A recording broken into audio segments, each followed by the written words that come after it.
Today, I'm going to talk about why I eat 4 eggs a day and why you should as well. Now, you're probably wondering why I consider myself an expert on eggs. That's an excellent question. Sorry, I just had to do that. But it's primarily because I've been eating so many eggs for so many years. That makes me an expert. But there's some really interesting information about eggs and why you should be eating more of them. Now, the first point I want to bring up is that you can't really tell how good an egg is by the color of the egg yolk.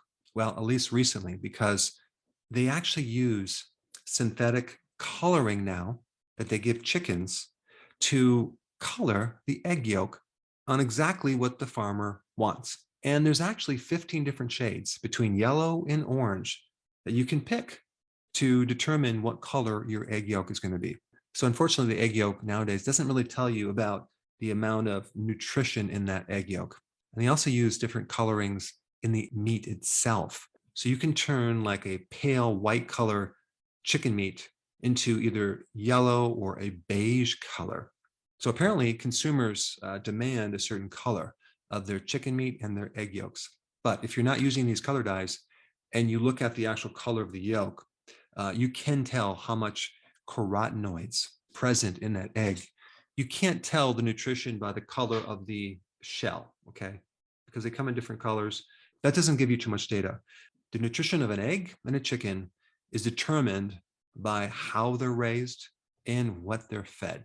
And unfortunately, chickens nowadays just have absolutely no flavor. Like the chicken breast is bland. They actually have to flavor it. I'm not kidding.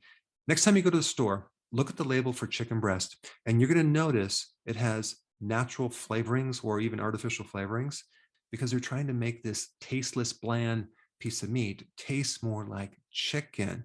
So unfortunately, we have grown chickens for size, and we want chickens that can grow fast because chickens are sold by the weight. Now, in 2015, the cost of a chicken was like $7, okay?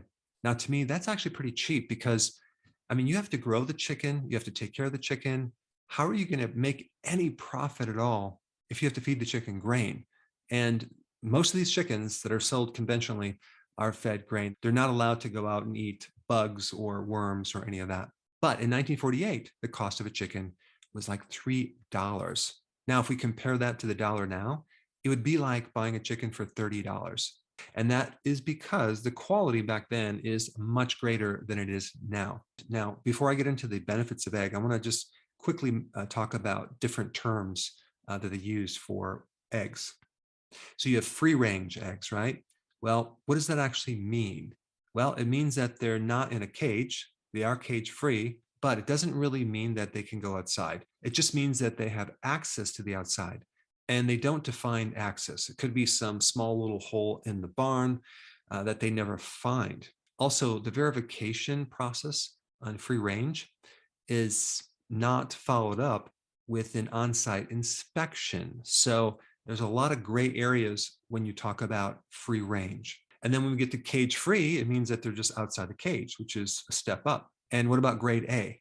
Well, that just means the shape of the shell is really nice and it has no cracks. So it's really just a marketing thing. Like, I'm sure you never go home and go, wow, honey, I have some grade A eggs. They're perfectly round and they have no cracks. Then you have pasteurized eggs, right? That does not mean pasture raised, okay? Raised on a pasture outside.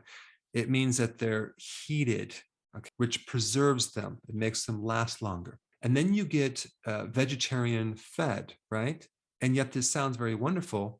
Vegetarian fed means you're feeding them grains like soy and corn, which are GMO. So I would recommend getting organic, pasture-raised type eggs.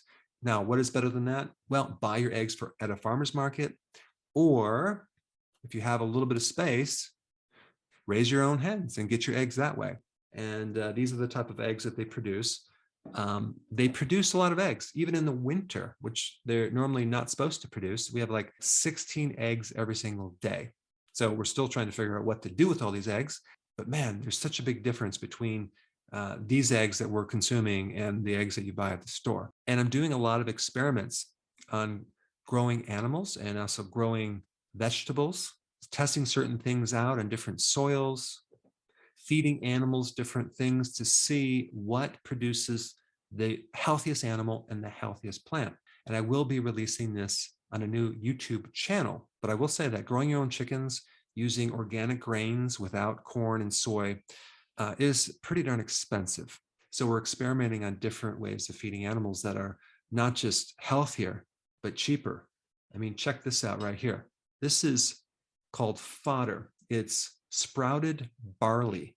You start with a certain amount of barley seed, and then you let it sprout for 7 days, and it increases in weight by 7 times. This is like crack for your chickens. They love it. So I will keep you updated on that very, very soon. All right, so now let's talk about the benefits of eggs and why you should be eating eggs. And just realize I don't eat my eggs for breakfast. I eat them at my lunch because I fast. Of course, it's a late lunch. It's probably around 2, 2:30, maybe sometimes 3 o'clock. So number one, the protein in eggs is superior. And what I'm talking about is the anabolic effect, which means the ability of that egg to help build protein tissues in your body, and the percentage of how much that egg protein is converted into body protein, like your muscles, your joints, and other proteins as well. So if we exclude breast milk, okay, protein is at 48%. So 48% is turned into body tissue. If we're talking about meat or fish, it's only 32%. And when we talk about soy protein, that's like 17%. And as a side note, egg white is only 17%. When you add the yolk in there, you get more utilization, which is interesting. And then whey protein is only 16%. So what happens to the other part of this protein? Well, it's converted into glucose and used as fuel. Now, there's another little thing about this I want to mention, and it's called insulin index. I talk about this in my book, but insulin index is the scale of how a non-carbohydrate food influences insulin. And whole eggs with the cholesterol have a much lower insulin effect than egg whites. So the more that you take out fat and have it as a pure protein, as in whey protein, the higher the insulin spike. So eggs, if you compare that to anything else, is basically the best protein for you. All right, next point is choline. Choline is really good for your brain. Choline acts as a bile salt in your liver. It helps break down cholesterol. So it's a good antidote for gallstones. It's a good antidote for a fatty liver. And then we get to lecithin, which is also another antidote for cholesterol, to keep your cholesterol in check, because eggs come with cholesterol. And a lot of people are concerned about cholesterol. In fact, there was a study out that said that when you eat eggs, it increases your risk for death from heart attacks by, I think, 17%. But I did a whole video on that. I will put the link down below.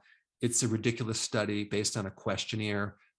I wouldn't even call it a study because this association was so weak, and they didn't talk about the million other variables that could have caused heart attacks. And without getting into it too much, eggs will increase your HDL more than the LDL, but that's for a different topic. Now, the other cool thing about eggs is that they have a good amount of vitamin K2, which keeps the calcium out of the arteries and keeps the calcium out of the joints.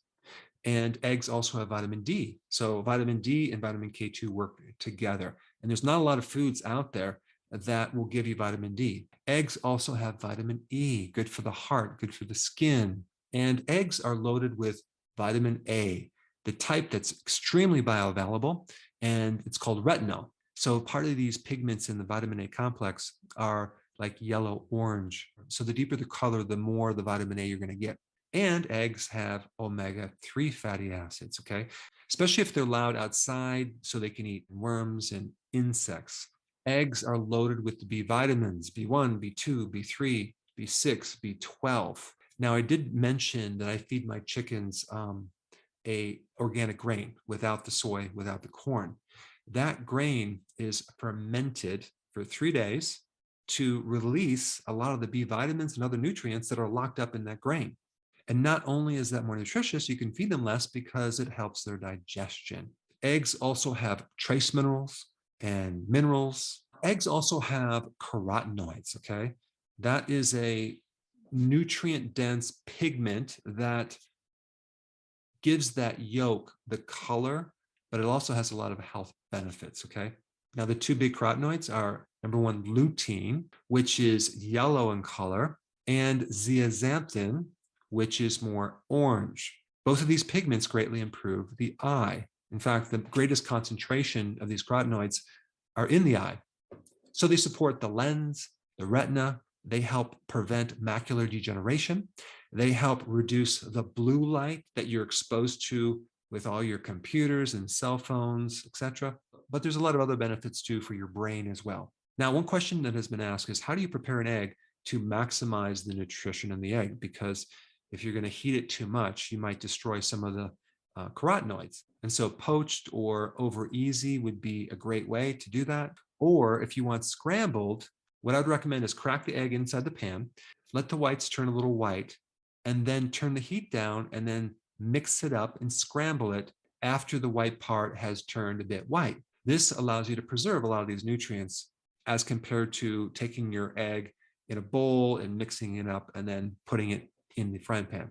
So now that you know the benefits of eggs, if you're a small person, maybe you only have 1 or 2 eggs. If you're a larger person, have 3 or 4. And if you have any considerations about the cholesterol in eggs, you got to check out this video right here.